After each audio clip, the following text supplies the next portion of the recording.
From the East and the West, you've heard others, but now you've tuned into the best. This is a PrimeWave Media production.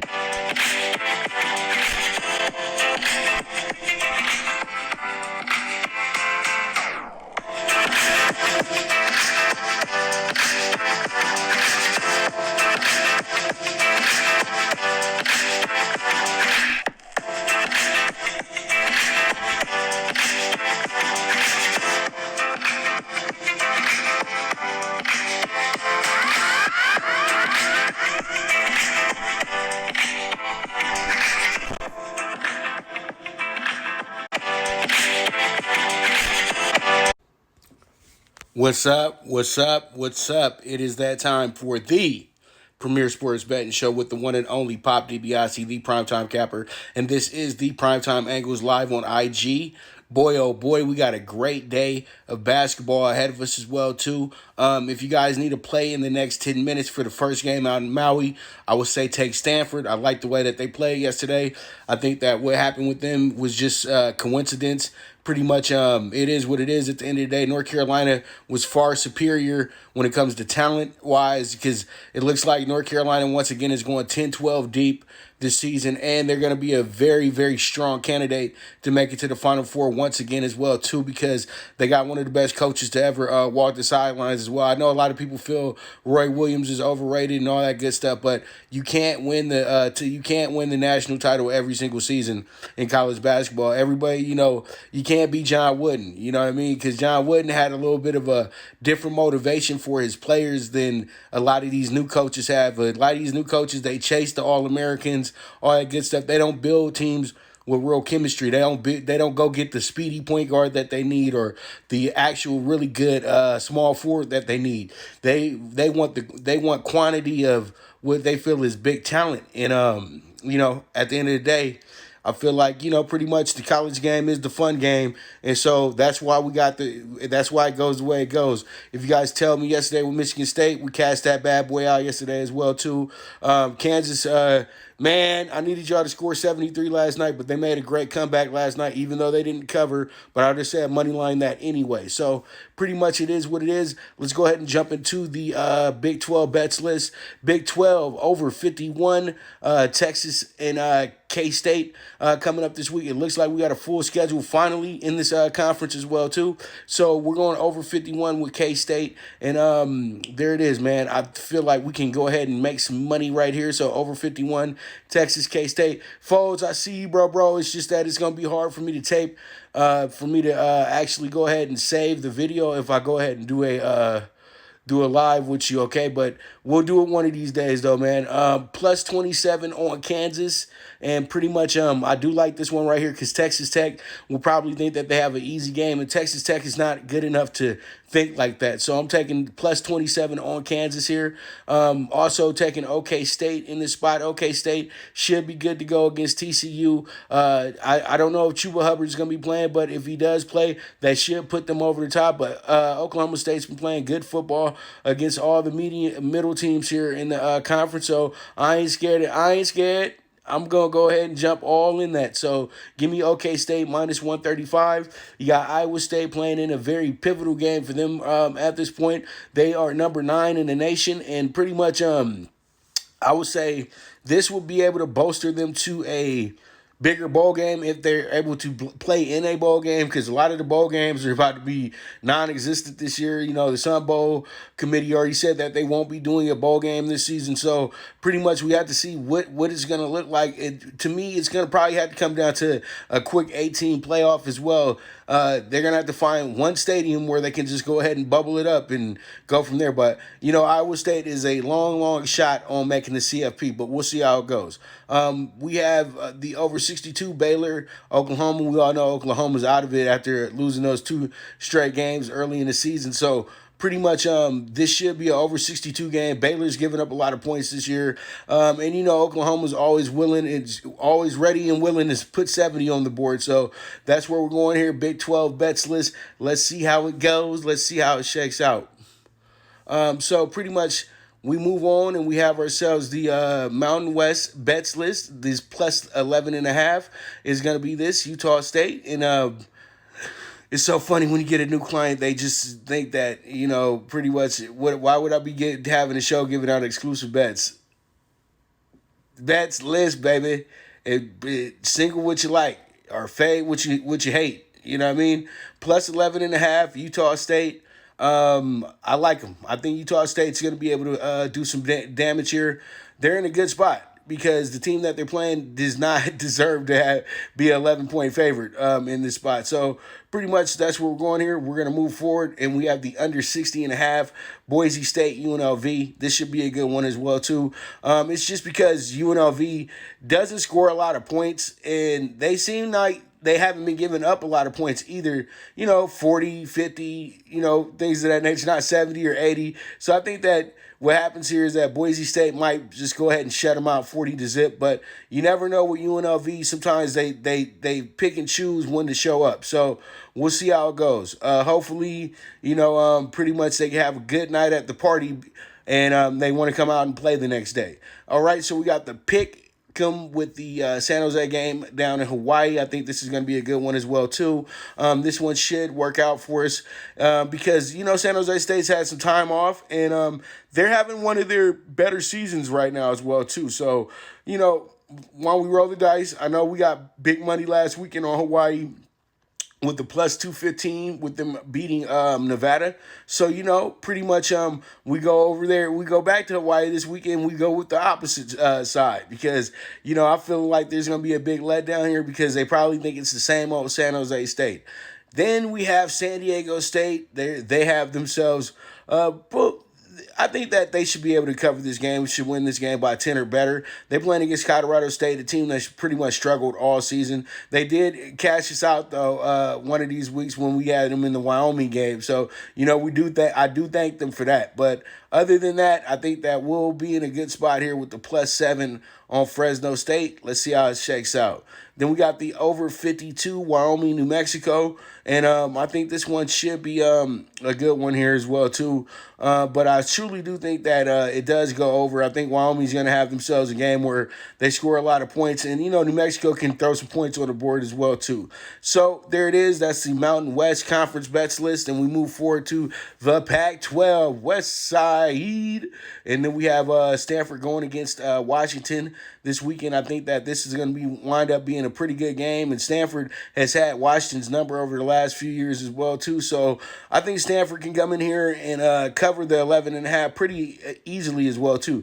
They're pretty motivated after that big win over Cal last week. So I would expect them to step it right on up here and get themselves a good win over here, a good cover, and maybe a win here as well, too. But the big dog in the Pac-12 to me is going to be Zona this week. Plus 230 at home against Colorado. I say book it because they played well against UCLA last week. They just had a couple little mistakes, but I would say they're a much better home team than they are a road team. And the Colorado has shown some signs of being much better this season, but you got to understand too, though, they play UCLA at home. They were able to get pretty much get a mid-major to come in mid-season to come play them as well, too. A desperate team that needed a game. So, pretty much Colorado really hasn't been tested this season. And once again, this is a team that loves to overlook smaller competition, lower competition. So I think Zona goes ahead and they take care of the business. And I can't remember the last time Colorado came to Tucson and beat them. So pretty much there it is, plus 230. Arizona, let's see how it shakes out. Then we got Oregon and Cal. This is going to be a really good game, and Cal always seems to make games go under. So I'm going to go ahead and take the under 58 here, especially when they're playing at Berkeley and everything like that. So I think that they'll be able to contain the Ducks somewhat, but probably the Ducks will wind up winning this game by 10 or better, it looks like. So pretty much under 58, Oregon, Cal. Let's see how it shakes out. Then you got UCLA, ASU. UCLA always scores a lot of points when they get to the desert, but they always also give up a lot of points when they go to the desert as well, too. So I'm taking the over 55.5, and there it is, man, UCLA, ASU. And we move forward. We got Oregon State coming off a monster upset last week against Oregon. I didn't see that one coming. A lot of us didn't see that one coming. I thought Oregon was a lock. I'm not going to say a lock, but I thought Oregon was good enough to win by them 2 touchdowns in that game. But sometimes when you see that 13.5, that's the trick. that is the trick. That's the trick you. And sometimes when you see a 6.5, just watch the line closely. And sometimes when you see me going for a dog that's a plus 6.5, the reason being is because why can't it be a 7? Why can't it be an 8? There's something there. There's something there that somebody don't know. And you got to unlock the secret. And sometimes that secret pops out when you get to the game. So pretty much I'm going to take the plus 11.5 on them this week, Oregon State. And I think they should prevail. They should do well. And let's see how it goes, man. And we move forward from there. Then we got USC and we got USC going against Washington State this weekend. And so pretty much this one is going to be a very, very fun game, but I think that USC is going to absolutely stomp out Washington State in this game. I think this is a statement game for USC because, they've been missing some games and everything like that, and, they're not getting their respect either. You know what I mean? Clemson lost, and USC usually with the talent pool USC has, they'll usually have USC somewhere in the top 10 when they're undefeated, but they just not doing that this year. So we'll see how it goes. USC is now they got to prove points. They can't be in games where they're close and, they win by 3 because then nobody's going to take them seriously. But they go up in here, win by 30, 40 points. Then everybody's going to start thinking, okay, USC might need to get a better look.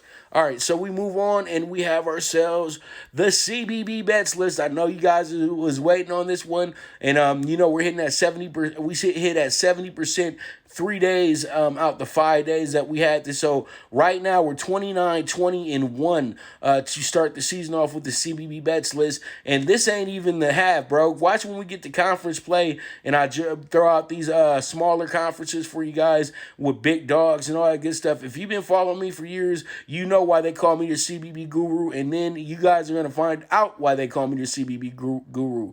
So pretty much, and also, man, I've been handing out a lot of dogs in those 7 out of 10s as well, too. So come on, man. Come on.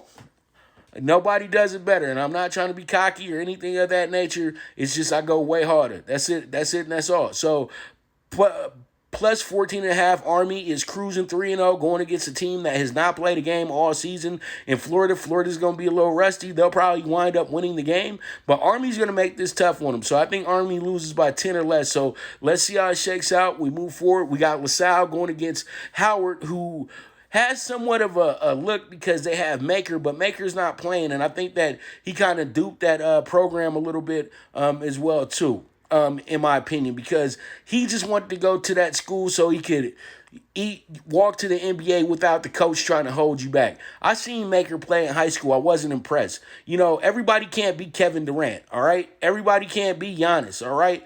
Some of you tall ass players need to go play center. Like you're supposed to, okay? Everybody, why do you 6'11"? Why do you want to be a guard? That's just, and you taking so much away from the little speedy guys that can actually get your offense going the correct way.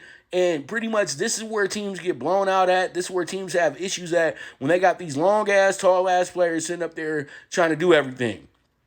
And they don't have to do that. That's just being a selfish ball player, honestly.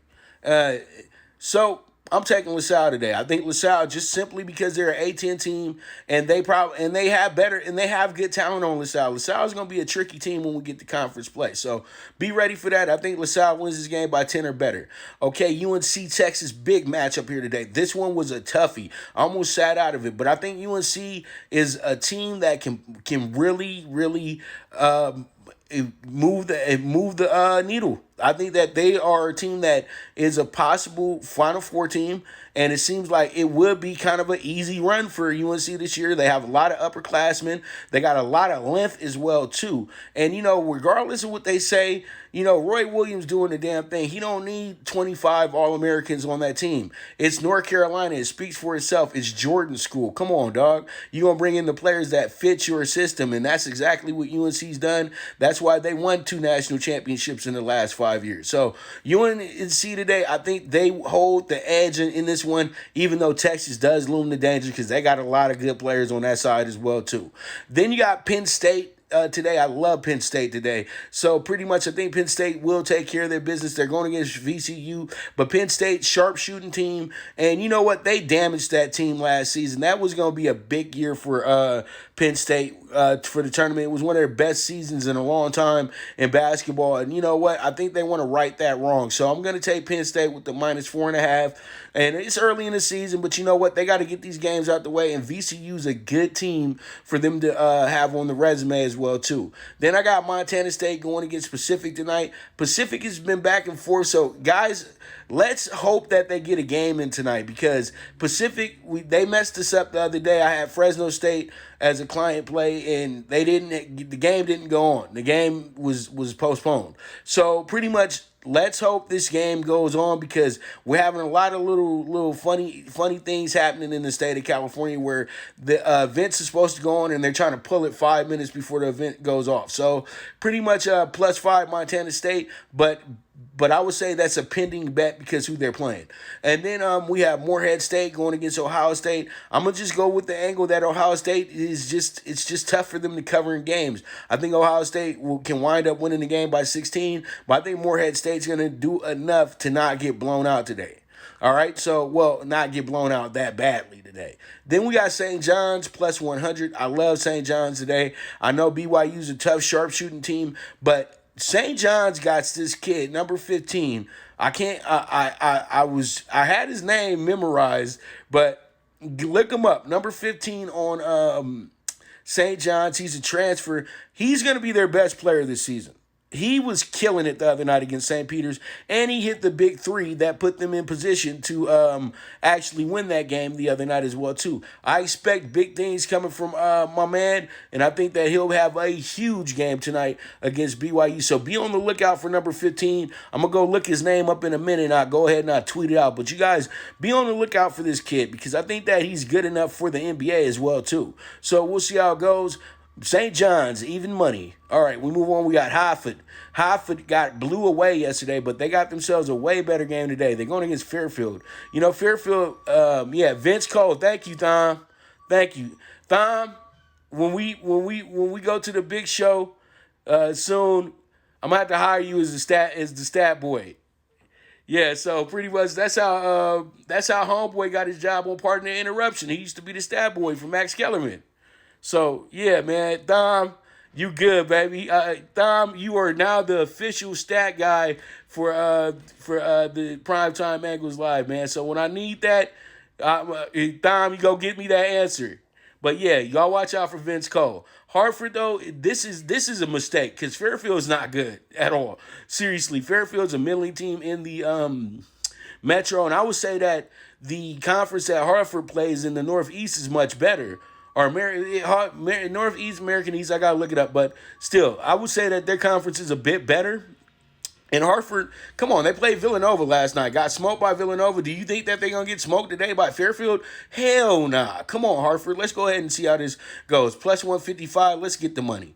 All right, and Providence is in a pick'em spot, but Alabama's not good at these type of situations where they put them in tournaments like this. So no Alabama for me today. So I'm taking Providence with the +2. Let's see how it shakes out. And UNLV, man, just forget about it in that sense because they playing Davidson tonight, but man, there ain't nobody paying attention to that. And this team right here. I think they really shafted this team out of a Final Four last year. When you look at it and they got 2-3 players going in the top 15, that tells you that this team was going to make some noise in the tournament this year. And that didn't happen. So pretty much FSU, I think that they reloaded. They brought in some more really good players. And you know what? It's time. I think FSU wins this game huge, but I think FSU winds up winning that whole ACC this year, to be dead honest with you, because I love UNC, but Florida State's about due. They've been killing it, and they make it such a tough game when you go down to Tallahassee and go play them, as y'all know this as well, too. Even when they're not a good team, it's a tough game when you go to Tallahassee. But their thing is going to be figuring out the road woes. So it is what it is. But I know, let's go ahead and jump into the NFL. And I'm kind of dreading this because the NFL really ain't nothing today because the Ravens ain't 100%. They don't even have the stars out there. We're running with this is almost like a de facto preseason game in a sense. But you know what? The roster for the Ravens calls for a next man up situation, and they only put the best players on their roster. They don't fill positions. They put players on their roster that can perform. So I'm not giving the Ravens any excuses today. Seriously, I'm not, because once you start giving teams excuses, that's this like taking so much away from their actual winning spirit. And this team wins. That's the whole thing. They know how to win. And pretty much my thing is like this, man. I'm going to take the Ravens with the +10 today. I am going to trust RG3. This is a RG3, can I get back to being a starter moment? You know what I mean? This could be big for RG3 if he plays well today in the offseason. So he wants to perform well today. He just doesn't want to go out there and show up for the game.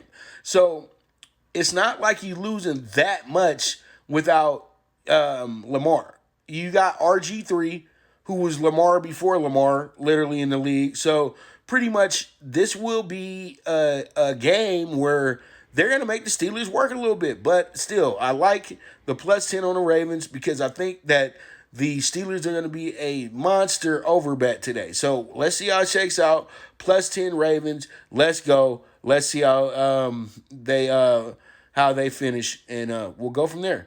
Then we got the Ravens over 7.5 team total first half. I think that they're good enough to score 10 points here. And then we got the over 7.5 first quarter as well, too. But I do expect a grueling game as well, too. A lot of hard hitting as well on both sides. When you hate each other, it's not going to be that simple of a game for you. You know what I mean? Unless that other team just doesn't show up. And I don't expect the Ravens not to show up. That's the whole thing. When have they not showed up in the last few years? Seriously, only time we could say that was week 2 Cleveland last year, and that was a long time ago. So pretty much it is what it is. At the end of the day, those are the NFL Wednesday night football bets. Well, really, it's not Wednesday night. It's Wednesday matinee because the game is going to kick off at 3:40 Eastern time, and it's going to be kicking off 12:40 my time. So it's a midday game, to be dead honest with you, and an evening game. So there it is. That's going to be our Wednesday night football, and we go from there. Then we have Gulfstream PrimeTime Bets. So the Gulfstream's in the middle of their really, really fun season right now. This is the championship meet, and we're going to go with the first timer in race 6. That's going to be Brody's Honor. I rocked with his father in the Kentucky Derby a few years back. Brody's cause. He was a hell of a horse. He won some big races over at Keeneland. But Brody, he was meant for the stable. So I'm going to rock with his child here, Brody's Honor, and let's see how it shakes out. We're going to go ahead and pair this horse up with the 8-4-3. We box it up 2-3-4-8. Then we have the best value. It's going to be a horse that's going to be ridden by Louis Saez, and the trainer is going to be the illustrious one, Todd Pletcher. So we're going to go ahead and rock with that tandem right there. Assure, and I feel like this will be my best bet of the day as well, too. That's why I have the horse singled in leg 2 for this late pick 4 as well. So we're going to pair that horse up with the 3, 6, 7. You guys can go ahead and box it up 3, 5, 6, 7, and we go from there. Then we got the nightcap. I'm going to go with the horse by the name of Sope. Sope is going to be a really, really good-looking horse, but the 9 horse is tough to beat, but I like money, so pretty much I'm going to go with the value here. So I'm going to go ahead and put the 2, 9, 10, 6, 7 together. You box it up, 2, 6, 7, 9, 10. There you go, super high 5 at the end of the night. All right, leg 1, we're all betting. Leg 2, we're singling. And leg 3 and 4, we're going 3 deep. Hopefully, we can go ahead and cash that ticket on a $40.50 investment. All right, so pretty much I want to thank you guys so much for tuning in today. You guys are the absolute best. We're going to be back tomorrow. Hopefully, I'll be back on time at 9 o'clock for you guys to go ahead and rock out and give you guys some more great plays, because tomorrow is going to be Thursday. And Thursday, we got a big college schedule coming up, and we got college football, college basketball as well too. This is our de facto Thursday night game tonight with the NFL. So that's all good. We got hoops and football in the college game, and we've been killing it in on that side. So it is what it is. So pretty much, thank you guys so much. This is the premier sports betting show, the Primetime Angles Live on IG, and I am your host, the one and only Pop DiBiase, the Primetime Capper, and this is another PrimeWave Media production, and I am gone.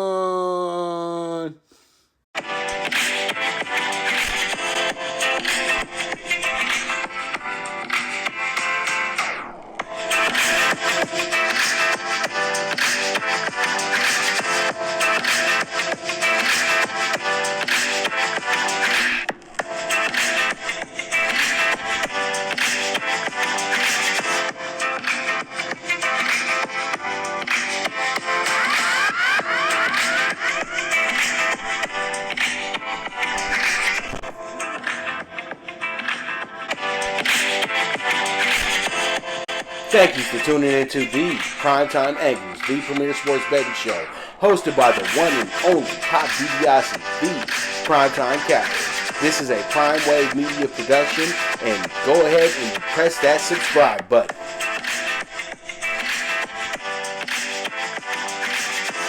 From the East and the West, you've heard others, but now you've tuned into the best. This is a PrimeWave Media production.